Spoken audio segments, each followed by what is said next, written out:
Gênesis capítulo de número 12, quem achou, diga amém. Perdão, é capítulo 11, nós vamos ler a partir dos versos 26 em diante, e aí sim, vamos entrar no verso 1 do capítulo 12. Gênesis 11, versos 26, entrando, rompendo aí até o primeiro versículo do capítulo 12. Diz assim o texto sagrado: Viveu Terá 70 anos, e gerou Abrão, a Naor e a Harã. E são estas as gerações de Terá. Terá gerou a Abrão, a Naor e a Harã. E Harã gerou a Ló. E morreu Harã, estando seu pai, Terá, ainda vivo na terra do seu nascimento, em Ur dos Caldeus. Abrão e Naor tomaram mulheres para si. O nome da mulher de Abrão era Sarai, o nome da mulher de Naor era Milca, filha de Harã, pai de Milca de Iscá. Sarai era estéril, não tinha filhos. Tomou Terá a Abraão, seu filho, e a Ló, filho de Harã, filho do seu filho, e a Sarai, sua nora, mulher do seu filho Abrão. E saiu com eles de Ur dos Caldeus para ir à terra de Canaã. Complete aí para mim, por favor. Para ir à terra de? Canaã. Para ir à terra de? Canaã. Mas quando chegaram em Harã, completa aí para mim, por favor, novamente. Quando chegaram em? Harã. Habitaram ali. E foram os dias de Terá, 205 anos, e morreu Terá em Harã. Responde para mim, gente, aonde morreu Terá? Ora, o Senhor disse a Abrão: sai da tua terra, da tua parentela e da casa de teu pai para a terra que eu te mostrarei. Diga amém por essa palavra. Amém. Feche os teus olhos, curve a sua cabeça. Coloque diante de Deus uma súplica pessoal aí agora. Peça ao Senhor que fale contigo. Peça ao Senhor que fale com você agora, de modo específico, direto, de modo que não reste mais nenhuma dúvida de que a voz de Deus hoje se manifestou pela sua palavra para responder questões suas. E até as questões que não aprouve a Deus ainda lhe trazer resposta, que Ele traga a paz que você precisa, para esperar o momento certo dEle falar. Peça isso agora. Você que está nos acompanhando agora pela internet, pelo canal da igreja, faça isso agora, onde quer que você esteja, dedique alguns segundos de olhos fechados, estabeleça uma conexão direta com o Senhor agora e peça ao Senhor que passe em revista o seu coração, a sua alma, a sua mente. Faça isso agora. Aproveite, ouça a minha voz, aproveite isso. Desfrute dessa oportunidade, não fique de olho aberto, não dê vazão agora à síndrome do pensamento acelerado, não deixe nada capturar o seu pensamento, estabeleça uma conexão agora mais estreita com o Senhor, mais de tudo que você já estabeleceu até agora, e comece a pedir: Senhor, fala comigo, Senhor, a tua serva é de carne e osso como eu, é barro, mas está ali pela tua instrumentabilidade, e a tua graça é abundante, então usa como canal, manifesta a tua palavra, faça isso, suplique isso agora. Pai, no nome de Jesus, eu também levanto a minha voz em oração agora, e peço ao Senhor que todo o restante dessa noite, desse culto tão glorioso, que estamos te oferecendo aqui, seja também um culto onde o Senhor venha nos responder pelo poder da tua palavra, que nenhum coração aqui saia duvidoso, que ninguém que está em casa fique confuso, mas pelo contrário, que pelo poder e autoridade da tua verdade que liberta, que transforma, que ninguém aqui saia cocheando em dois pensamentos, mas que decisões sejam tomadas, decisões assertivas, que o teu nome seja glorificado, o coração que estava inquieto possa alcançar paz, a pessoa que entrou aqui ou está em casa se sentindo pesado pela manifestação de encantamentos, de palavras ao contrário, eu te peço, manifesta a tua palavra, porque a tua palavra sim tem poder para no nome de Jesus Jesus, destruir toda a força do mal. Vai quebrando cadeias, nos dá um norte, uma direção, um rumo. Aponta o caminho para o teu povo que esta semana ainda precisa tomar decisões e não quer, Senhor, tomar nenhuma decisão do coração, não quer tomar nenhuma decisão duvidando. Então toma a mente, toma o coração, passa em revista quem está em casa, quem está na folga do trabalho, quem está no intervalo da faculdade agora e está disponível para ouvir a tua voz. Cativa esse coração, trabalha na mente gerando entendimento. Espírito Santo, eu conto com a tua cooperação e com a tua ajuda nesta noite. Glorifica, glorifica, glorifica tão somente o teu nome, é o que nós te pedimos. É o que nós te agradecemos no poderoso nome de Jesus. Quem concorda, diga: oh, amém, aleluia. Oh, aleluia, aleluia. Glória a Deus, aleluia. Oh, aleluia. Aleluia, glória a Jesus. Ora macai de remai, delebre comando remaia. Aleluia, glória a Deus. Glória a Deus, glória a Deus. Eu vou contar de 1 a 3 e quando eu disser 3, você libere, por favor, em direção à pessoa que está ao seu lado, uma palavra profética que determina o rumo que Deus me confiou como verdade para essa noite, ok? Com a boquinha dentro da máscara, do jeito que você está. No 3, faça a sua voz reverberar a autoridade que há na palavra profética. Quando eu disser 3, você vai dizer para quem está ao seu lado: sua dor não te parará, ok? Sua dor não vai te parar. Assim está conjugado melhor. No 3, sua dor não vai te parar. É 1, é 2, é 3. Diga isso. Fala para o outro vizinho, vai. Não vai, você não ficará paralisado pelo que te aconteceu. Não vai. Oh, o Senhor está falando com gente que está em casa, no trabalho agora. Sua dor não vai te paralisar. Não vai. Não vai. Talvez ela tenha te freado. E isso é diferente, irmãos, de ser completamente paralisado. As pessoas falam muito sobre acelerar, sobre correr, sobre ganhar velocidade. Porque é muito bom, né? Você ter uma linha reta. Quem aqui gosta de dirigir e tem a oportunidade de estar numa estrada boa e perfeita, não é só um nível de adrenalina, tem também um nível de prazer, você poder colocar o carro em um nível de velocidade que te gera realização, né? Com segurança, sem buraco, sem quebra-mola, sem placa, sem pardal. Imagine uma pista tremenda, uma Ferrari na sua mão, oh meu Deus. Sentado do teu lado só o anjo do livramento, né? A gente vai embora. Então, a maioria das mensagens que a gente ouve, seja na casa de Deus ou sejam até palavras e palestras motivacionais, é bom, a gente fica feliz quando vê alguém nos dando ânimo para acelerar, para correr, para avançar, né? Mas o que a gente precisa entender é exemplo do que eu coloquei até aqui agora, falando sobre o carro. O que faz de verdade um carro não é só a possibilidade que ele te dá de acelerar.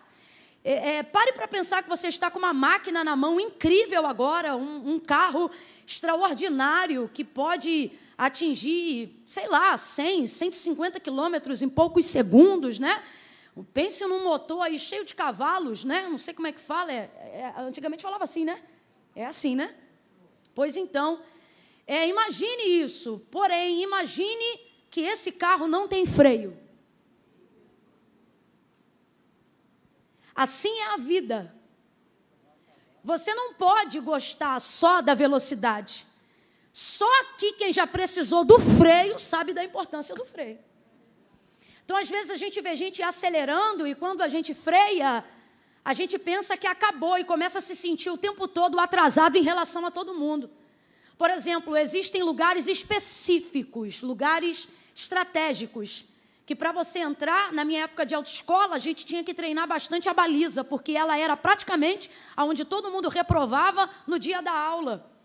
Então, tinham muitas estratégias, e o que você mais trabalha na baliza é ré e freio.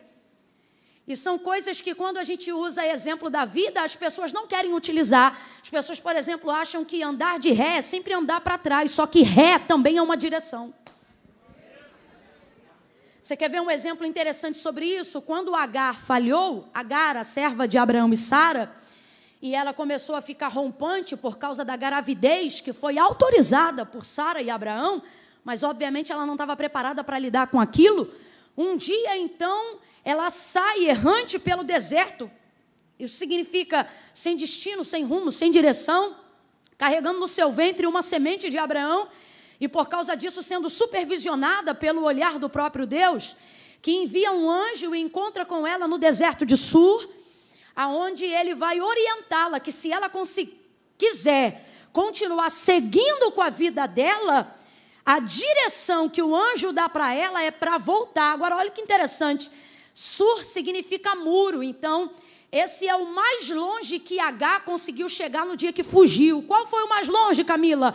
O mais longe que ela conseguiu chegar foi no deserto do muro, porque sem direção, os lugares mais longes que a gente pensa que pode chegar, na verdade nos limitam. A gente não consegue a partir daquele ponto ir para lugar mais nenhum.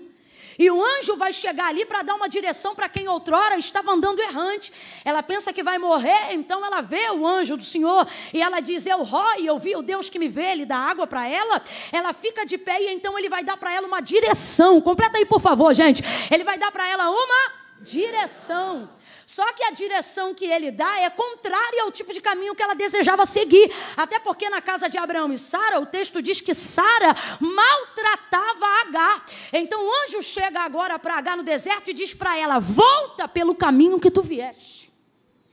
E te humilha debaixo da mão da tua senhora. Então ela está tendo que voltar para um lugar que não deixa ela confortável depois de ter fugido de lá. Parece tudo contrário, mas foi a direção que o céu deu para ela.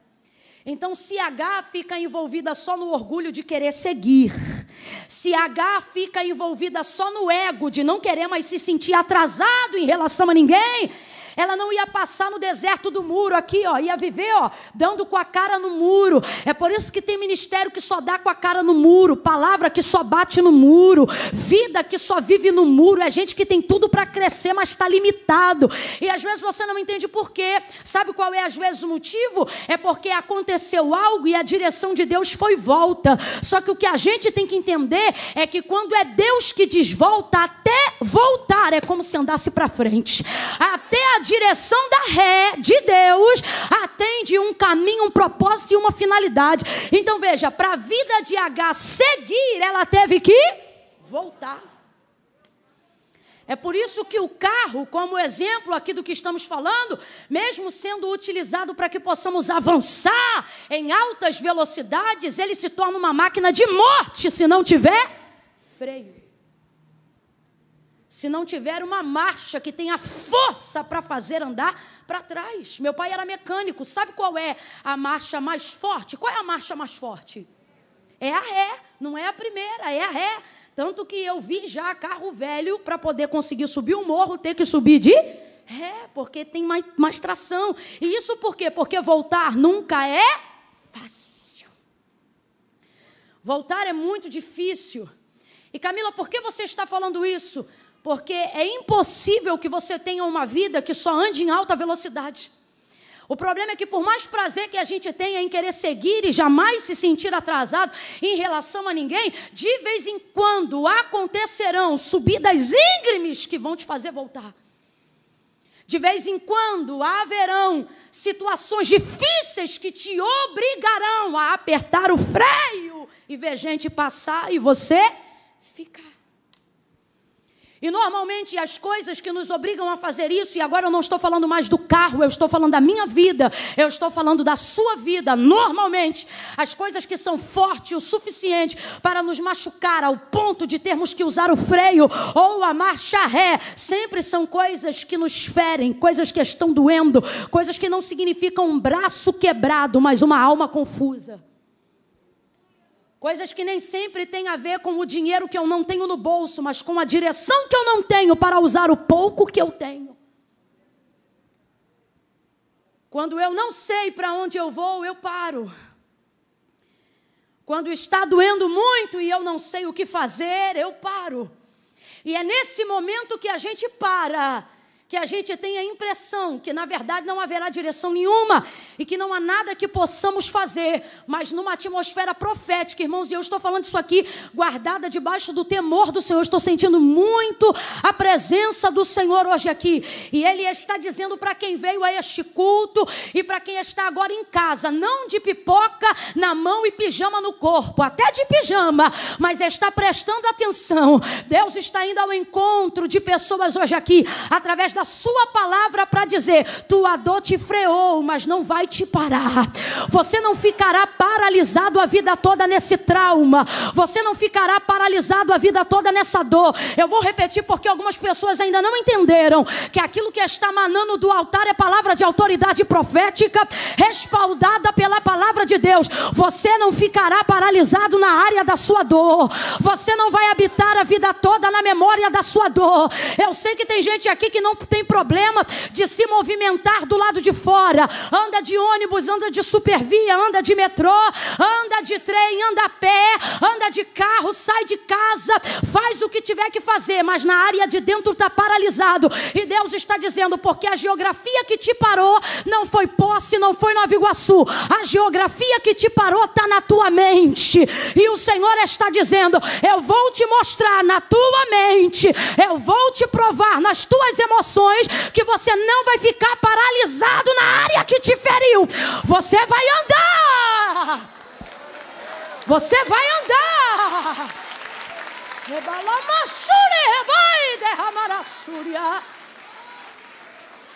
O contexto da história que nós acabamos de fazer menção, a gente vai ver Deus provando essa realidade, ou seja, tornando o que nós estamos aqui profetizando real na vida de Abrão. Você desculpa se ao longo da mensagem eu falar o tempo todo Abraão, mas é porque você sabe, desde que Deus trocou o nome dele, essa se tornou a popularidade do seu nome. Mas aqui é ainda antes do encontro dele com a voz do Senhor. Então ele era Abrão, já casado com Sarai, que também não era Sara, era Sarai.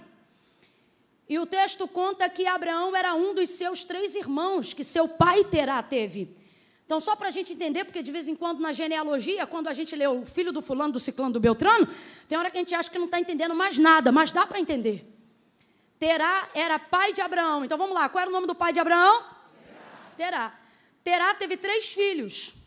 O primeiro, Abraão, que é o Abrão. O segundo, Naor. E o terceiro, caçula, chamava-se Arã. Então, vamos lá, quantos filhos Terá teve? Quem lembra o nome dos 3? Perfeito.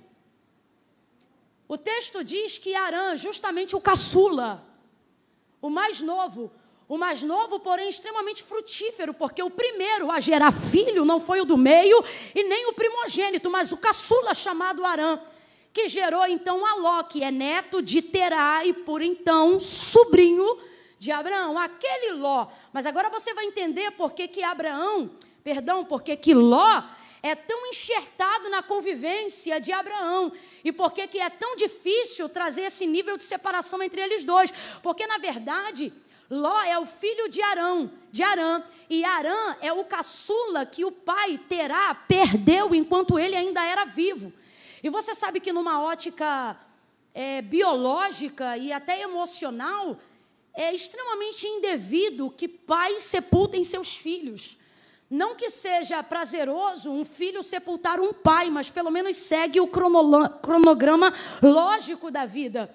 É natural com que filhos sepultem os pais, mas é extremamente traumático e aterrorizante, é impensável, é o tipo de dor que só quem passa pode transmitir com realidade, a dor que é um pai e uma mãe ter que sepultar o seu filho. E foi isso que aconteceu com Terá, pai de Abraão. Ele teve que sepultar o seu filho caçula. O texto não diz qual foi a área da sua morte, porque, irmãos, existem coisas que não importa como foram feitas, só importa que aconteceram. E isso é o suficiente. Então, Arão, filho caçula, foi o que deu primeiro um filho à sua casa. Então, ele deu o primeiro neto a Terá, pai de Abraão. Depois de um tempo, então, ele morre e fica Ló, sobrinho de Abraão. Quando Arão morre, vamos lá, completa para mim, quem morreu? Quando Arão morre, Terá fica extremamente desgostoso. Ele fica, e qualquer pai aqui compreende a situação dele. Não é uma questão de ter muita força, pouca força ou muita resistência. É um golpe que a vida lhe deu e ninguém está preparado para viver esse tipo de golpe. Então, quando isso aconteceu, qual é a terra do seu nascimento? Ur dos Caldeus. É ali que todos habitam, é ali que a família está presente. Só que depois da morte de Arã, Terá não suporta. E ele precisa mudar a sua geografia. Porque o texto diz, terra do seu nascimento. Então ali eles não viveram apenas um tempo de aluguel. Ali eles não estiveram apenas um tempo de passagem. Mas ali nasceram os pais de Terá. Ali nasceu Terá. E ali nasceu também a sua geração e seus filhos. Ali nasceu o seu neto Ló. Então aonde ele olha, está ali a memória da sua dor. Para cada canto que ele observa, está ali uma lembrança que foi construída em conjunto e não isoladamente. E está extremamente difícil de administrar essa situação. Então, quando a sua geografia se torna a área da sua dor, não há nada de ilógico, é extremamente natural, compreensível e indicado. Saia dessa geografia. Mas você percebe que isso ajuda, mas não é o suficiente, porque não adianta eu sair da geografia da minha dor e levar a minha dor para onde eu estou indo. Então ele decide, eu vou sair daqui. E ele reúne toda a sua família. E ele diz, olha, nós vamos sair daqui. Vamos sair daqui, pai? Sim. E vamos para onde? Ele diz, nós vamos para uma terra muito boa, uma terra chamada Canaã. É interessante porque a gente vê Canaã tendo o nome dessa região o tempo todo atrelado à história de Abraão. Mas muito antes dela se tornar a possessão e domínio de Abraão, ela, na verdade, já era a direção e a diretriz que seu pai Terá já havia dado para sua casa. Então ele disse, nós vamos para Canaã. Arrumam então todos eles todas as coisas e saem da terra do seu nascimento. Saem da terra das suas histórias, saem da terra das suas lembranças. E existem coisas na nossa vida que não adianta você se desfazer delas do lado de fora. Por isso que é bom sair e é bom caminhar, mas é só na caminhada que você vai conseguindo se desfazer daquele processo do lado de dentro. Traça ele um destino e uma trajetória. Vão todos agora rumo a Canaã. Só que o texto diz, e não é coincidência, que indo rumo a Canaã, ou seja, eles já sabiam aonde eles queriam chegar. Complete aí para mim, por favor. Eles já sabiam aonde eles queriam? Já sabiam aonde eles queriam? E o mais difícil dessa vida, gente, não é querer saber aonde vai chegar. É saber se a gente tem combustível para chegar lá. As pessoas acham que o mais difícil é vislumbrar o futuro. Não. O mais difícil é traçar uma rota que torne o futuro presente. Eu vou falar algo aqui que não é romântico, mas é bom que tenhamos um choque de realidade para que sonhos se concretizem. Camila, eu não me entendi desse jeito. É bom que tenhamos um choque de realidade para que sonhos se cumprem. O que eu quero lhe dizer é que não é difícil você saber aonde você quer chegar. 80% das pessoas que estão aqui, se tivéssemos com ela um diálogo, uma entrevista de 5 minutos e perguntássemos a ele ou a ela, meu irmão, qual é o seu sonho? Ele não teria dificuldade, talvez até vergonha, mas dificuldade de saber qual é o sonho dele, ele não teria. 80% das pessoas aqui têm um sonho, 80% das pessoas aqui têm um vislumbre do que desejam ter no futuro. Eu não estou falando sobre capacidade para ter. Quando você pergunta para uma criança o que ela quer de Natal, o que ela quer de presente, ela não sabe, por exemplo, quanto custa uma passagem para Disney. Ela só olha e diz, eu quero ir para Disney. Então nós estamos falando de um campo lúdico de sonhos. Quando você pergunta para alguém sobre um campo de possibilidades, ou você nunca se imaginou rico na vida? Rapaz, esse negócio de imaginação, isso é tão forte, que eu me lembro que lá em casa, quando a gente se imagina bilionário, a gente começa a brigar por um dinheiro que nem existe. A gente começa, não, porque eu ia ter isso, eu ia fazer aquilo, aí o outro se mete no sonho do outro, diz assim, mas tu é muito burro, tu não tinha que fazer isso, tu tinha que fazer aquilo, o dinheiro é meu, eu faço o que eu quiser. Eu digo, calma, gente. o dinheiro não existe. Porque num campo aonde tudo é possível, aonde eu falo de sonho, aonde eu quero chegar, não é difícil colocar isso em palavras, não é difícil colocar isso em sentimentos, difícil é tornar essa trajetória uma realidade. Então é sobre essa perspectiva que eu preciso lhe dizer algo. Para a realização de um sonho, você precisa de muito mais do que um sonho.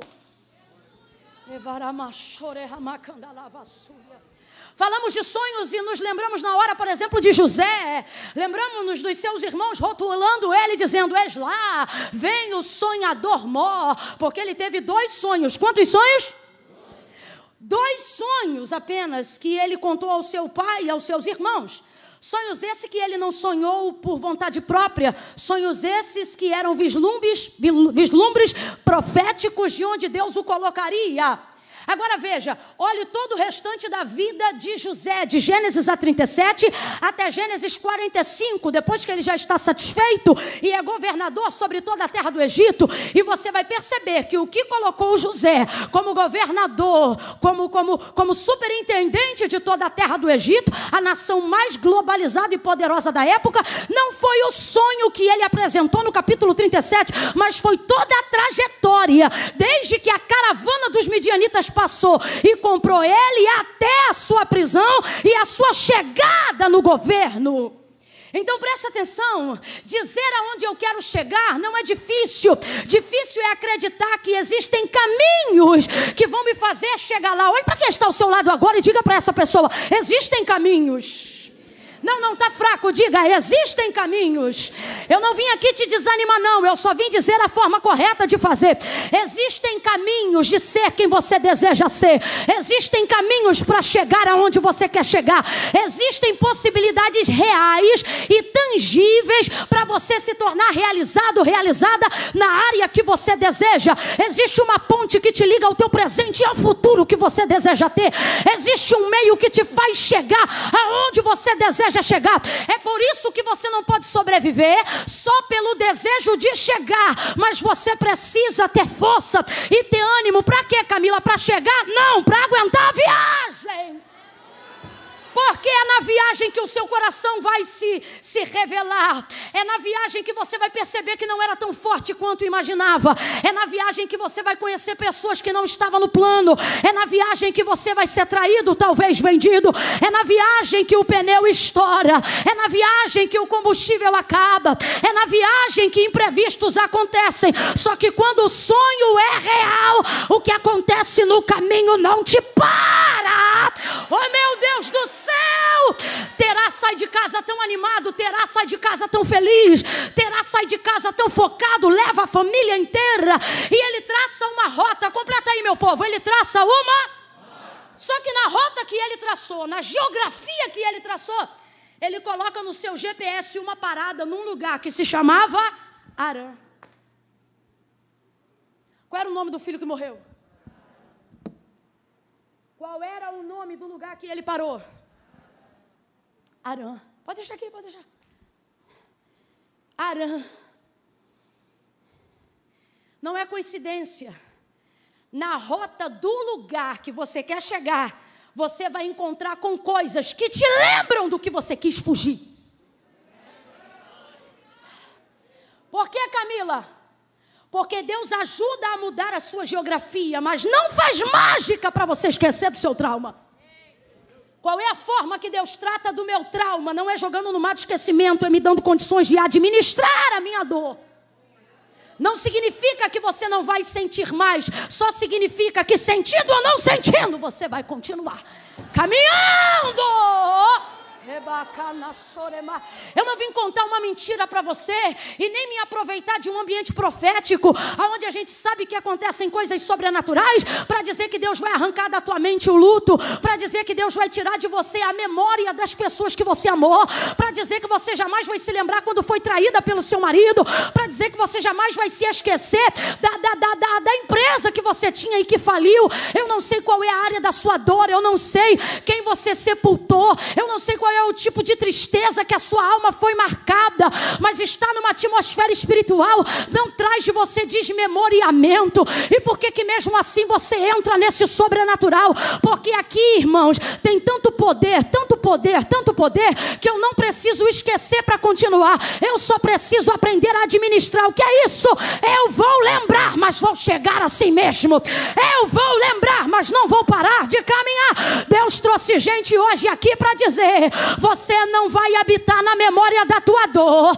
Eu vou te arrancar de lá, Abraão.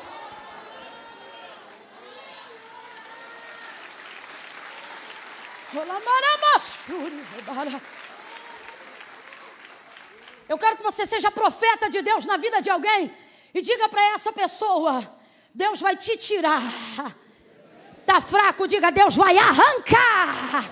Diga: Deus vai arrancar você da geografia da sua dor. Deus não vai te deixar se aposentar no lugar que te faz mal.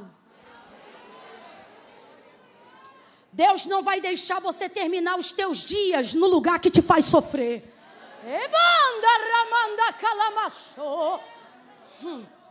Deus não vai deixar o teu legado perecer aonde você foi maltratado.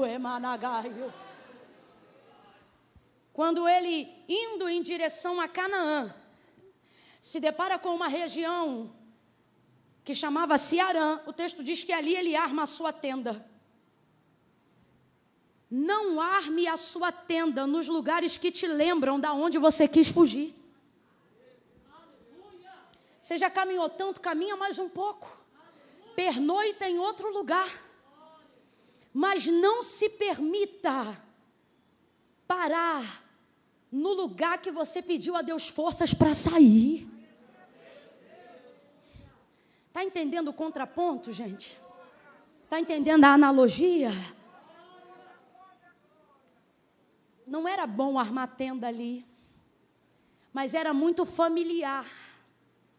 O texto não diz que era cansaço, nem fome, nem água. Simplesmente, ao chegar em Harã, armou ali a tenda.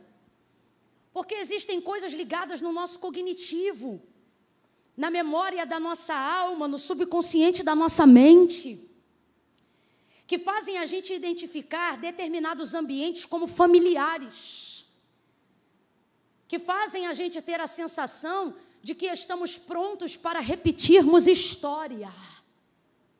Só que Deus trouxe alguém hoje aqui e Ele está dizendo: eu não te chamei para repetir história. Então eu até entendo, o pai de Abraão terá, e isso não é uma crítica, porque como eu disse, só quem viveu essa dor que sabe. Eu entendo ele ter armado a tenda ali para passar, mas não conseguir sair de lá. Ele ficou, e como ele ficou, todo mundo fica.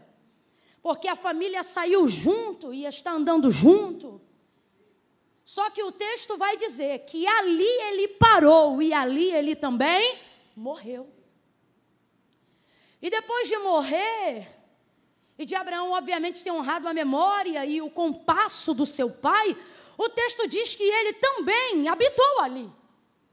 E ali agora se tornou a terra da sua possessão, a terra da sua família, a terra da sua parentela.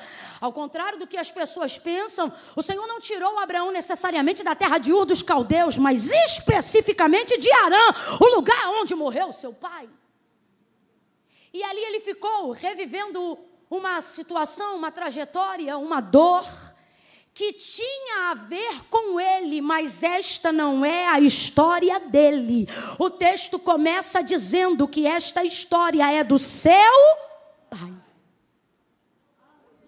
Você está entendendo o que Deus está falando? Existem coisas que serão inevitáveis de você passar, porque tem a ver com o ambiente que você foi inserido, com os relacionamentos que você criou. Mas Deus está dizendo, isso foi um freio, agora não queira reviver uma história que não é sua. E a voz do Senhor se manifesta a Abraão.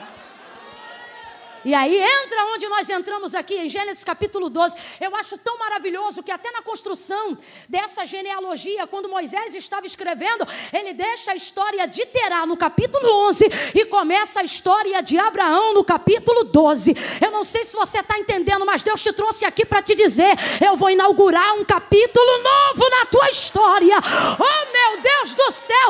Olha para quem está do teu lado com carinho e diga: Deus vai virar a página.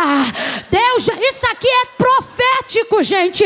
Olha para quem está do teu lado e diga: você não ficará. Vamos embora, prega isso, diga: você não ficará no capítulo que seus pais ficaram. Deus está dizendo: você vai honrar a memória deles avançando, você vai honrar a família avançando, você vai chegar aonde eles queriam ter chegado, você vai romper além de onde eles foram. Se você é pai e mãe, levanta a mão. Se você quer ser, bota a mão no teu ventre, minha filha. Deus está dizendo: seus filhos vão chegar onde você nunca imaginou chegar. Eles vão romper lugares absurdos.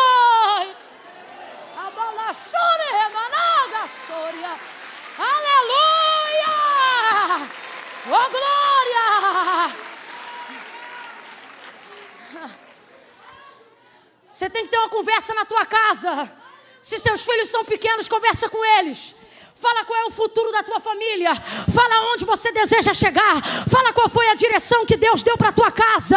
E deixa claro para ele dizendo: ó, eu vou aqui, ó. Mas se acontecer qualquer coisa no caminho, você está habilitado para ir além. Eu estou liberando isso aqui na autoridade do Espírito Santo de Deus. Você vai além daquilo que te feriu. Você vai além da memória da sua dor. O que paralisou sua hereditariedade não vai paralisar você. O que a tua hereditariedade não viveu, você viverá.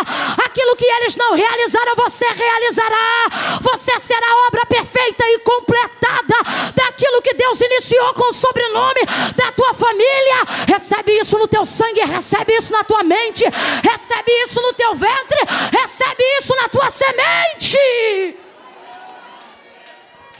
Você vai além. Você vai além.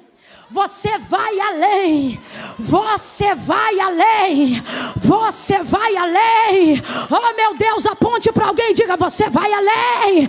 Agora não seja só profeta para ele, seja para você também.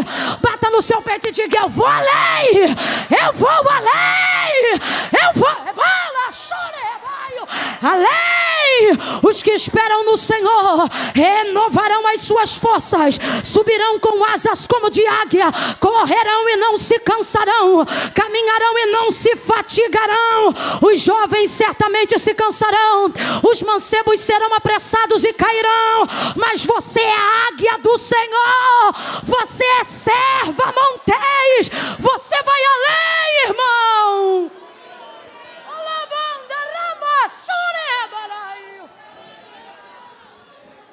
Por que a palavra do Senhor diz que os filhos são flechas na aljava dos valentes? Terá foi muito valente.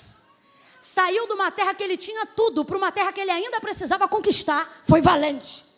E foi visionário. Porque o texto não diz que Deus falou com ele, mas quando Deus fala com Abrão, dá a rota que honrava a memória do pai. Ou seja, era um homem que tinha direção.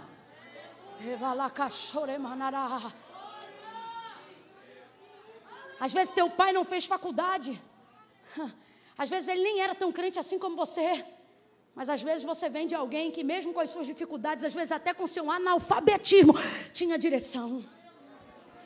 Eu fico olhando para minha avó, 5 filhos, era uma pobreza extrema. Todos os filhos são melhores do que ela. E nessa época nem crente a gente era. Mas pensa numa casa que tinha direção. Ainda não tinha Bíblia, mas tinha lei, tinha caráter.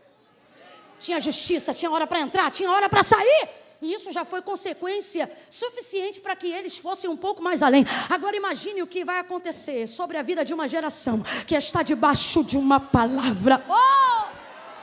Agora preste atenção, por que eu estou afirmando? Eu não vim aqui te inspirar, irmão. Eu estou afirmando de acordo com o que a Bíblia e o que a palavra de Deus aponta. Preste atenção. Terá até tinha uma direção, isso é maravilhoso. Mas só Abraão está debaixo de uma palavra. E você diz: se eu não sou tão capaz quanto outros foram antes de mim, como é que eu vou chegar aonde nem eles chegaram? E assim te diz o Senhor: eles tinham a visão, mas você tem a... Deus está dizendo: a minha palavra vai manifestar a ponte que você precisa para atravessar, o caminho que você precisa para trilhar. Deus está dizendo: tem muita gente que sabe aonde vai chegar, mas não vai suportar o caminho até chegar lá. E o que vai te fazer suportar o caminho até chegar lá? A mesma coisa que o Senhor deu a Abraão.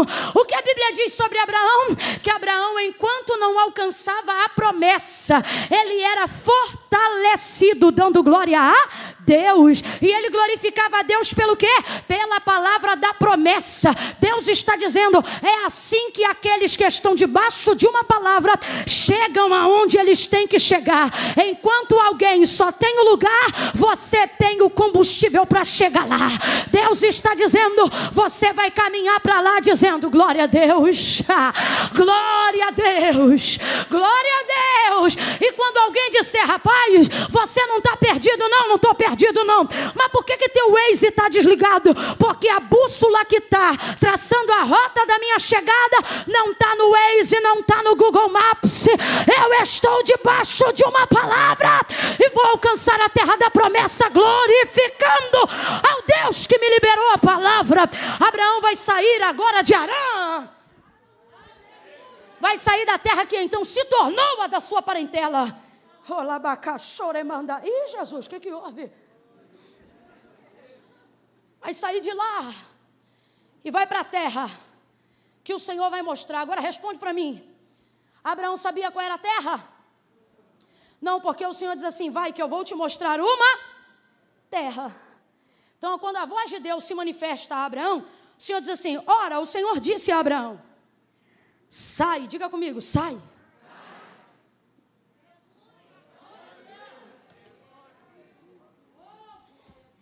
Sai da onde? Você conhece esse texto de cor. Sai da tua. Sai da tua.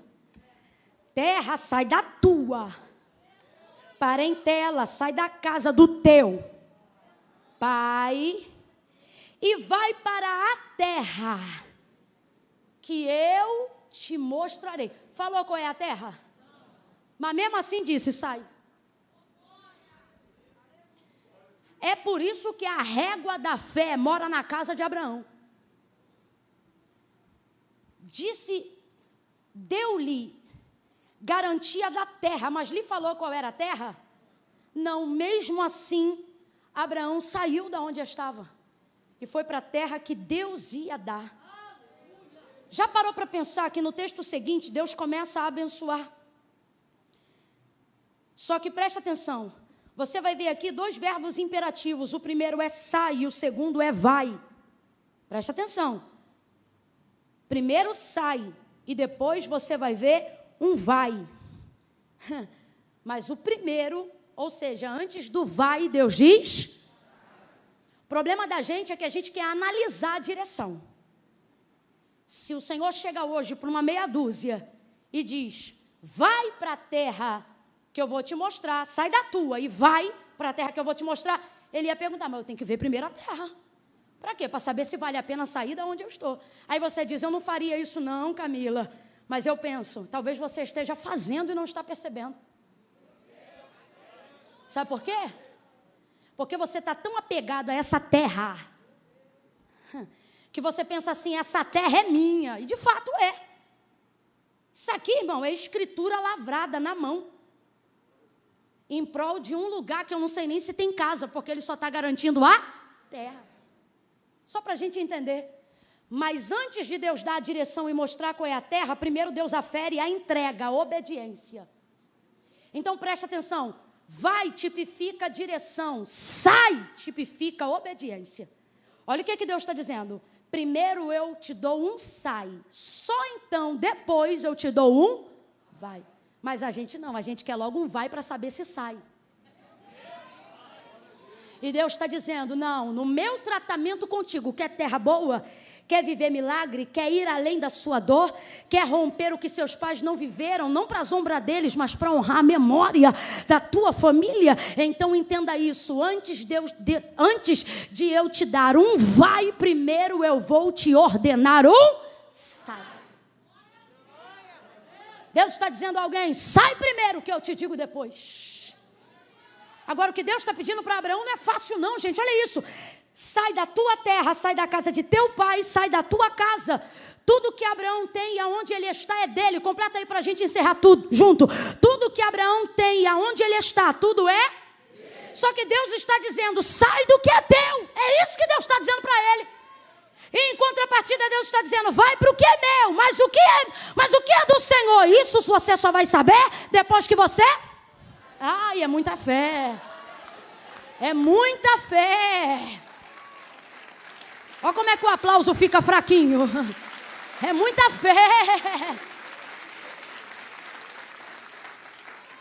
Agora, para quem conhece as coisas de Deus, sabe que a proposta de Deus é infinitamente melhor do que a garantia de Abraão. Porque o que Deus está dizendo para ele é: sai do que é teu e vai para o que é meu. Agora, isso aqui é pura educação. Você não vai conhecer nenhum outro Deus educado como nosso Deus. Porque o salmista, ele afirma: do Senhor é a terra, a sua plenitude, o mundo e aqueles que nele habitam. Então presta atenção, a terra que Deus diz que é de Abraão, na verdade é de quem? É de quem? É tudo de Deus. Porque o que Deus está querendo de Abraão não é terra, é renúncia. Lembra quando ele disse assim: me entrega o teu filho, o teu único filho, aquele a quem tu amas, Isaque. Ele sobe ao Moriá, um dos montes de Moriá, e ele vai agora sacrificar Isaque. Agora, o nosso Deus não é Deus de homicídios, não é Deus de sacrifícios humanos, todavia é um Deus que atesta a tua obediência até o limite. E ele chega para Abraão e lhe faz esse pedido, porque certamente Isaque estava tomando no coração de Abraão um lugar que não deveria ser dele. Ele diz: eu vou fazer isso para provar o seu coração. Quando ele vai, Abraão não sabe disso. Nós que lemos o texto sabemos disso. Quando ele vai imolar Isaque e acutelar o menino para sacrificá-lo diante do altar, a voz do Senhor brada a Abraão desde o céu, dizendo: Abraão, não faça isso. E eu imagino a confusão temporária da mente de Abraão, pensando: como não faça isso, se eu só estou fazendo isso porque o Senhor me pediu? Então ele disse: agora eu sei. Mas espera aí, Deus é onisciente? Se Deus é onisciente, Deus já sabia do que ele faria, sim ou não? Já sabia do que ele faria, sim ou não? Era Abraão que precisava saber qual era o lugar que Deus devia ocupar, e não Deus que estava querendo saber. Então preste atenção, quando Deus pediu Isaque, não é porque ele queria tomar Isaque, é porque ele queria trazer de volta Abraão. Tem coisas que Deus nem quer tirar da gente. Tem coisas que Ele só quer provar para saber o quanto a gente está disposto a entregar. Deus não precisa de Isaque. Deus só está querendo colocar o coração do Abraão no lugar de novo. A mesma coisa é a terra. Deus não precisa da terra de Abraão para nada. O que Deus está pedindo não é terra, é renúncia. É por isso que Deus está dizendo para quem está aqui: quando eu peço o seu carro, eu não preciso de carro. Quando eu quero andar, eu subo nas asas do vento. Eu monto em 2 querubins e eu passeio sobre o globo da terra. Quando eu peço alguma coisa na sua casa, não é porque eu preciso de sofá. Quando eu mando você desligar a televisão, não é porque eu sento para ver jornal. Eu sou a enciclopédia que o futuro ainda não conheceu. Eu não preciso do que você precisa para nada.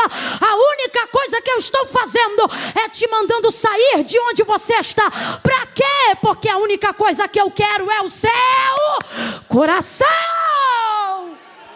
Mas não adianta vir contar mentirinha nem caô na igreja para dizer: ah, se ele está falando isso, eu sempre soube. O que Deus quer é o meu coração. Mas o único jeito de Deus botar meu coração no lugar é removendo ao meu redor as terras que eu frequento. É mexendo nas coisas que eu tenho. É entrando nos lugares que eu gosto e sabendo se ali tem lugar para Ele. Todas as vezes que Deus quer provar o coração de um homem, Deus não toca no seu coração, Deus toca nas suas coisas. Por isso, para trazer Isaque, Deus não queria Isaque, Deus queria Abraão. Mas como é que Ele toca em Abraão? Tocando em quem? Pedindo quem? Agora eu vou te provar o valor de uma obediência irrestrita ao Deus de Israel. Abraão não quer nem saber qual é a terra, mas está interessado em saber quem é Deus. Ele crê na palavra e sai da terra. Sai com tudo e com todos. E a primeira terra que Deus lhe permite chegar, que se tornou a terra da sua hereditariedade, o lugar que ia jorrar leite, maná, leite e mel, para milhões e milhões de hebreus, ou seja, filhos de Abraão, na semente de Isaque, era Canaã. E esta foi a primeira terra, que quando saiu de Harã, Abraão chegou. Partiu, pois, Abraão, como o Senhor lhe tinha dito. Foi com ele Ló. Tinha Abraão 75 anos quando saiu de Harã. Abraão levou consigo Sarai, sua mulher, e a Ló, filho de seu irmão, e todos os bens que tinha adquirido, e as almas que lhe haviam sido acrescentadas em Harã. E saíram para a terra de Canaã, e chegaram lá. Seja profeta para uns 3 e diga, você vai chegar. Quando você obedecer, você vai chegar. Se você obedecer, você vai chegar. Camila, qual é o passe de entrada para quem quer chegar? Dá a Deus o passe da renúncia. Dá a Deus o bilhete da renúncia. Camila, quanto custa os meus sonhos?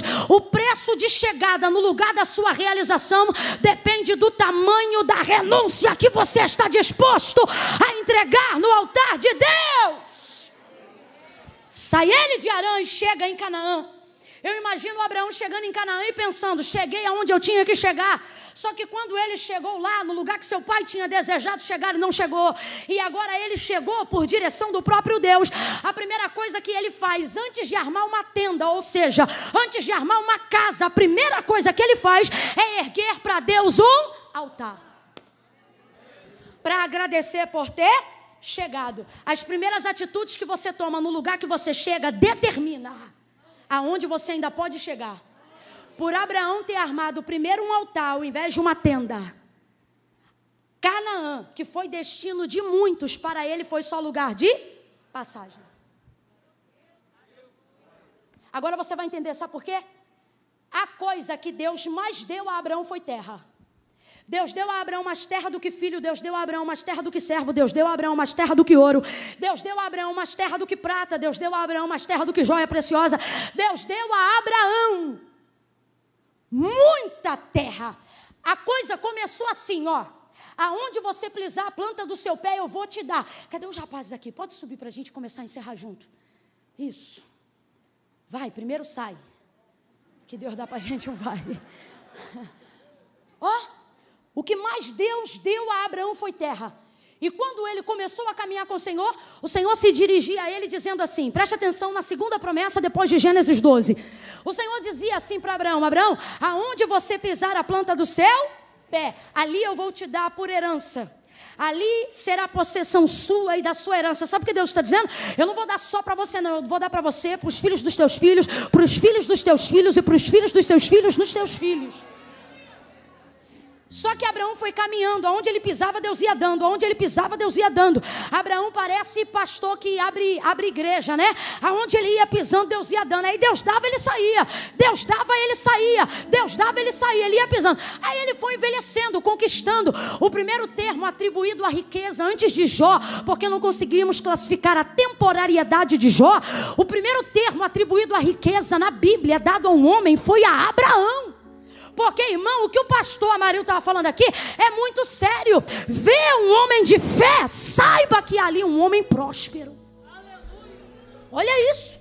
Aonde ele pisava, Deus dava. Onde ele pisava, Deus dava. Mas ele foi envelhecendo e já foi lhe faltando pernas para pisar a muitos lugares. Deus não deixou de dar a ele terra quando ele não tinha mais pernas. Por quê? Porque Deus não trabalha com o homem só onde ele pode pisar, mas o que ele é capaz de ver. Então, depois de um tempo, Deus já não dizia para Abraão, aonde você pisar eu vou te dar. Não. Deus dizia para Abraão quando ele chegava numa terra, Abraão, levanta a tua cabeça. Levanta a tua cabeça pega e olha o mais longe que você puder. E aí ele já não diz aonde tua perna pisar, ele diz aonde a sua vista alcançar, aonde a sua visão, é a tradução correta, aonde a sua visão alcançar, ali eu vou te dar. Deus está dizendo, tem lugar que você não vai herdar com a sua perna, tem lugar que você não vai herdar com as suas mãos, tem lugar que é a sua visão que vai te fazer tomar posse do milagre. Aí Deus diz para ele: Abraão, aonde você aguentar ver, ali eu vou te dar por herança. Oh, toque uma coisa assim, mais forte, com cara de posse de terra, com cara de exército que vai entrar para tomar posse de uma terra. Deixa eu ouvir o baixo. Eu quero coisa forte. Não quero assim, quero outra coisa. Vamos mudar o termo aí. Jesus, ora por mim.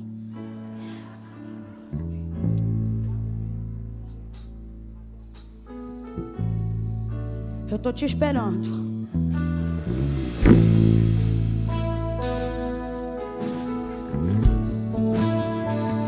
Ore bacachore mandaravas. Pare de me julgar. A palavra do Senhor diz que Deus habita no meio dos louvores. Tem uma direção que Deus vai te dar enquanto você adora, enquanto você glorifica. Oh, Deus me manda dizer: você vai além. Deus me manda dizer: eu não vou te deixar. Você não vai morrer no lugar da sua dor. Oh, suas últimas lembranças não será do que você perdeu. Quem recebe isso, levante a mão. As últimas lembranças da sua vida será do que Deus te fez conquistar, será do que você alcançou. Recebe isso na tua mente. Você não vai ficar paralisado no lugar da tua dor. Suas últimas lembranças não serão do que você perdeu, mas será do que Deus te fez conquistar enquanto você caminhava. Caminha debaixo dessa palavra. Quem quer tomar posse de uma terra, fica de pé. Toma posse da terra. Uau! Toma posse da terra.